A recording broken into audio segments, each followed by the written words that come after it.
Cabernet tends to be the sort of Errol Flynn of the grape varieties. One of Australia's leading beer judges. People always ask, how do you get involved in sake and how does that connect to music? Because wine is an adventure. Conventional winemakers who just condemn all natural wine as faulty. The prestigious title of Sake Samurai. Looking at whiskey in more of an artful culinary way. The difference between getting good quality fresh hops, it just translates straight through into the beer. This is the Drinks Adventures podcast. I'm James Atkinson, and this is the show where I speak to some of the world's most exciting producers of beer, wine and spirits and uncover trends and issues in the drinks industry today. Peter Lalor is chief cricket writer and beer editor at the Australian newspaper, and he's been a reporter for over 30 years. In recent weeks, the Australian published Peter's top 20 beers for 2020. It's the 17th consecutive year that he's had this honour, so I invited him onto the Drinks Adventures podcast for a chat about this impressive knock and some of the beers that made this year's list. I couldn't talk to Peter without mentioning the somewhat unusual item on his CV, purchaser of the most expensive beer in history. And we also touch on his podcasting debut as co-host of the Cricket Etc. program with fellow cricket scribe Gideon Haigh, as well as getting his thoughts on Australia's upcoming Test series against India. And that's coming up right after this. What I love about Australian craft spirits is that our distillers are truly free to experiment. We aren't governed by rules and traditions. That's why the flavour and character of Australian spirits is so unique. But it takes distilling prowess and another critical ingredient to bring these products to market, and that ingredient is Bintani. Bintani supplies distillers with malts of all colours, flavours and aromas. They have a leading range of yeast and other ingredients and the professional expertise to help distillers create the spirits of their dreams. Make Bintani your partner in taste and quality. Peter Lalor, thanks so much for joining me on the Drinks Adventures podcast. Oh, it's a pleasure to share the space with you. You must just about be, the longest-serving beer writer in Australia, considering you're still doing this, these occasional musings on beer for The Australian, and you've been around since the very early days of beer writing in Australia. Oh, you make me sound old, James. Old and clearly, and clearly very limited in my talents. I'm doing the same thing, 25, 30 years later. But yeah, I've been doing it a long time, a very long time. I don't know if you know, but I actually started in the Daily Telegraph, I think, back in the 90s by accident. But I don't really consider myself a beer writer now. I think that beer editor title is kind of a bit of a joke. How did the beer writing start? Because actually I went on Google to try and see how far back I could read about your career as a beer writer, and when you Google Peter Lalor and beer, all you get is a lot of articles about the $100,000 beer. In September 2019, Peter was in Manchester during the Ashes Test series when he bought a bottle of Duker's IPA at a hotel bar. He subsequently discovered he had been mistakenly charged £55,000 for the beer rather than £5.50.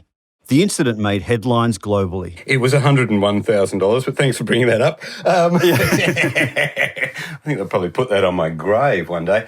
I don't want to know what year it was, but it certainly predates Google, mate. I was then feature writer on the Daily Telegraph. They started a food and wine section, and they wanted a story about beer in the food and wine section. And they said, "Can you write a story about beer?" And I said, "What do I know? I drink VB." And that's serious. And they said, "Well, write about VB." I said, "Okay." So I did some nonsense about, how it was ironic and cool to drink VB. I was well ahead of my time. And then they said, "Geez, we really like that. You have to do it every week." And I'm going, "Oh my God, I can't write about VB every week. What are other beers?" And to that point in my life, I'd never had any money. And I'd lived by a rule. Somebody had warned me never to get serious about wine or beer because it just costs you a lot of money in the end, particularly wine. So I started home brewing. I did beer tasting courses. I read everything I possibly could. But it was great fun, really good fun. There was no beer around to write about. That was the only difficulty. There was hardly any craft beer in Australia. I reckon there would have been 7 to 10 craft breweries, and 3 of them were making stuff that was undrinkable, and it was just a folly. Thank God for Chuck Hahn, You know, when Chuck Hahn would bring out a new beer, I'd do a 3-part series just to drag it out almost, you know. You would cross the continent for a good beer in those days. We're obviously talking 90s here, Yeah. you know, before Little Creatures, maybe Matilda Bay had a bit of a go by that time. Yeah, Matilda Bay had a go, and I'm sorry, I'm a bit vague on the dates. If I should have done my research. But you can sort of date it back to just around the time that Chuck moved into that Malt Shovel brewery, although they've changed the name, James Squire, whatever it is now, and got that running again. I do recall the first Little Creatures coming out, and I do recall my excitement at tasting that kind of beer, because that was very radical in Australia, that beer at the time, you know. I think I announced that an angel had landed on my tongue, and they used it in a marketing campaign from there on. Had you had much exposure to the American craft beers by that stage? Well, only stale ones. Yeah. Yeah. You know, you really, because I had never travelled to the States at that point. As part of my learning curve, I did avail myself of journeys to sort of Belgium and Ireland and those sorts of places to have a little bit of a look around as the years rolled on. But no, you didn't really have much exposure, maybe on internet. You know, I remember I'd always try and fly BA because you could get cans of London Pride on BA, and my excitement at a stopover at Hawaii once on a plane because there was Sam Adams on tap, and I'd never had a fresh one in my life. Yeah, you really had to put in the hard yards to get a good beer in Australia in the 90s. Contrast that with now. I'm imagining that putting together this top 20 list would be, you know, an embarrassment of riches that you're working with, and much more complicated than it would have been back then. Oh, I almost yearn for simpler days, you know, like seriously. Yeah, well, I think a lot of people probably, you know, consumers when they go into a bottle shop, you're probably not alone there. Oh, look, this is ironic, but one of the reasons I kind of gave up writing, because I was doing like a monthly thing in the Australian there until a couple of years ago, and a weekly thing on the internet, was there's just so much good beer. I mean, I don't think anyone needed my help to find good beer anymore. There's nothing I need to tell anybody anymore about beer. Most drinkers now are as sort of well-versed in it as I was back in those days, and they're not looking to me for guidance. Now, it looks like there's a really nice cross-section of styles in this top 20. I think these days, you know, the hops rule the world, and so it's good to see that you've obviously consciously chosen a fairly broad gamut of styles. Yeah, look, I'm going to be a bit defensive talking to you about this list because, I mean, there's all sorts of manners on shapes and forms a beer list could take, but this is my top 20 beers. It's very subjective. Not everyone will agree with it. Not everyone will agree with every beer that's in there. You know, I'm guided by things. I look at what gets judged and I look at what's popular, but a lot of it just comes down to what I like, but I try to be broad about it. And you're right. I've actually reckon I'm suffering hop fatigue, and I reckon I've been suffering hop fatigue for 4 or 5 years now. Some of those IPAs that were coming out in pale ales a few years ago, it just felt to me like everybody was shouting. You know, everybody was so keen for attention. They had, you know, they had to make beers that would punch you in the head. And the hop thing hasn't gone away. And good luck to it. Look, I mean, there's nothing wrong with it at all. But, you know, I've got my eye out for a bit more subtlety, I think, in some ways. The other comment I'd make is it looks like they're 100% independently owned. Was that a conscious decision, or did it just evolve that way? Is it? Yeah. Oh, look, it's my nature to lean towards the independently owned beers. But I think in other years there's probably been stuff from the bigger breweries in there. I walk into a bottle shop in the last couple of months. I've been drinking a lot of beer to get this list together. And they say, what do you want? I start with nothing with fruit in it. But I end up loving beers that got fruit in it. And when the sours came out, I liked sours, but I kind of thought everyone was jumping up and down about them too much. But 2 years running now, sours have turned out to be my favourite beers in a way. The French couple down in Tasmania, they've been doing it for some time now, haven't they? And they're a really interesting... 2 metre tall. 2 metre tall, yeah, really interesting brewery. And the La Sirène, I love the stuff that they do. And we're just talking about Topher at Wildflower before. I mean, the care he puts into the production of his beers and the quality of his beers is just next world in my opinion. No one can accuse you of being too parochial, because I know that, like myself, you're a resident of the inner west of Sydney, and I think there's There's 2 beers in the list from that general area. Do you frequent breweries in Sydney much?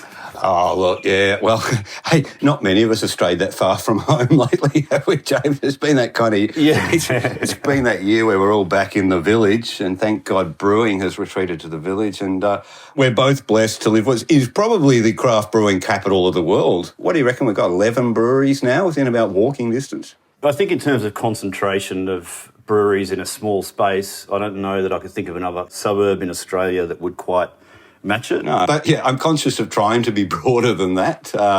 It's a national newspaper that I write for, and I'm blessed because in my day job I travel around Australia as a rule, even though I haven't done a lot of it in the last couple of months. So I basically visit every state every year, and I keep my eyes open and ear to the ground and drink as much as possible because that's the kind of professional I am. You talked about your hop fatigue. You nevertheless, you did put in the Juice Train by Quiet Deeds in there, which I haven't actually tried that one, but I'm assuming that's a pretty seriously hoppy beer. Yeah. Well, in that sort of modern way. So, yeah, it's in there. And it's a really good example of that sort of beer. Don't get me wrong, I really like that NEPA style of beer. I was quite excited when it came along, and I hope it hangs around for a while. This episode of Drinks Adventures is supported by Fever Tree Premium Mixers, the mixer of choice in the world's best bars and restaurants.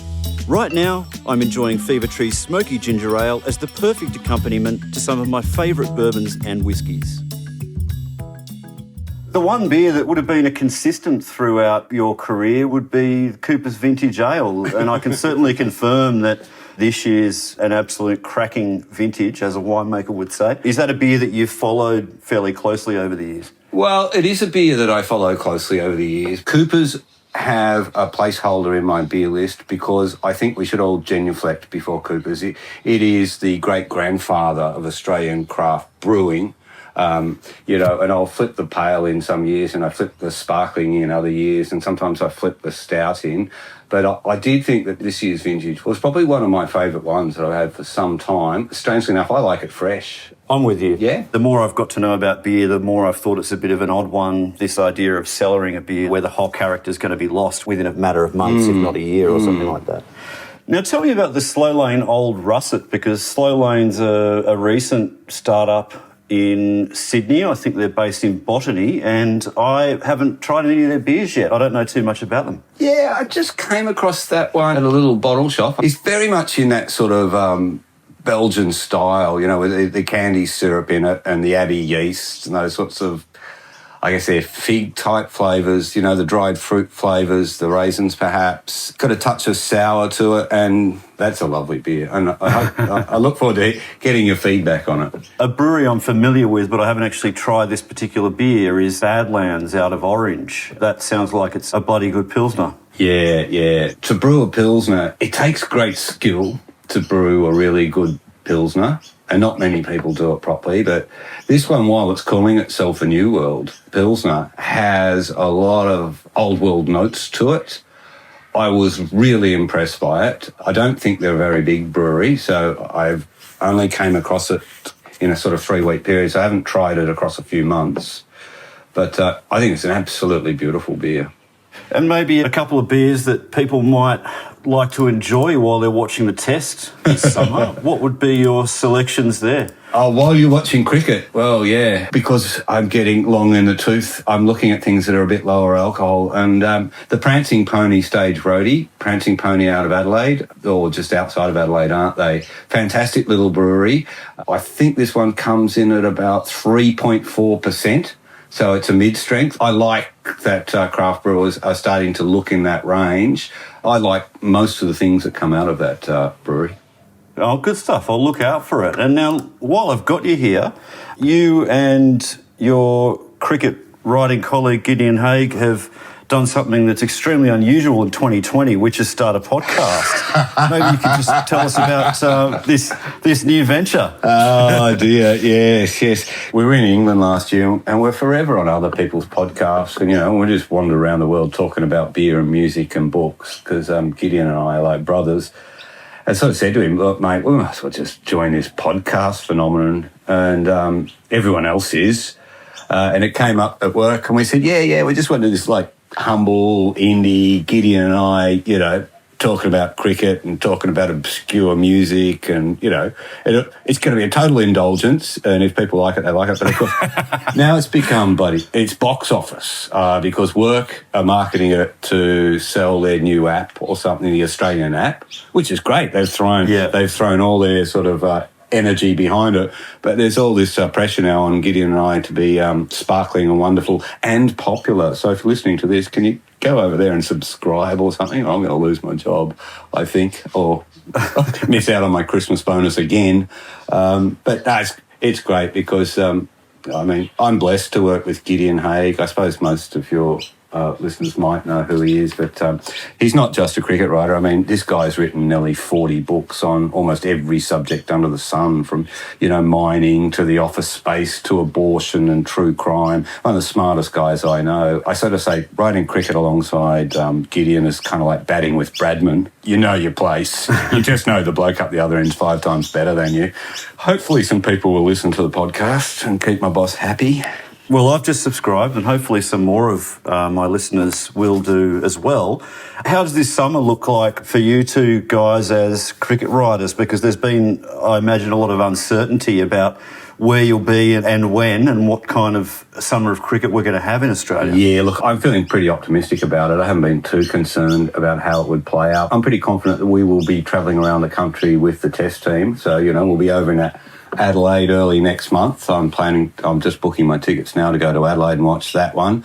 And it's going to be a great series. Australia are really coming together well, and India are at the top of their sort of form. They're really peaking. Virat Kohli will really want to come out here and win against a full-strength Australian side this time. They're also going to be very tired and very grumpy because they've just finished the IPL. There could be a lot of fireworks, but hopefully there'll be a lot of great cricket too.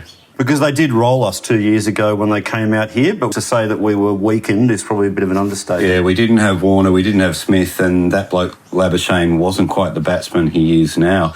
And the great thing at the moment is we've got our Will Pukovsky's just reeled off at 200 and he's well on his way to another one as we speak in the Sheffield Shield.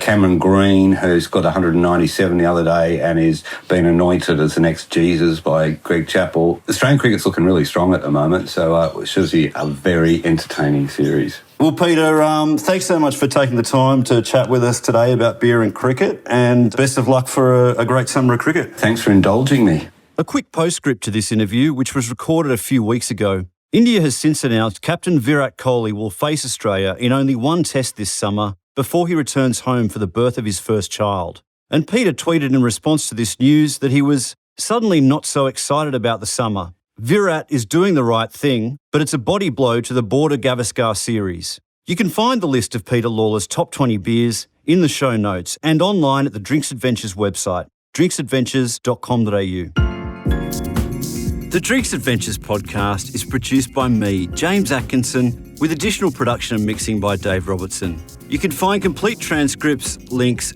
and other information on the show at drinksadventures.com.au. You can follow me on all social media platforms at @ByJamesAtkinson, like my Facebook page, James Atkinson Drinks Adventures, to be kept informed of podcast giveaways and other news about the show. The Drinks Adventures podcast needs your support as listeners. Please do us a favour and leave an honest review and rating for the podcast on iTunes or Stitcher. We love hearing your feedback, and it helps inform other people this is a show worth listening to.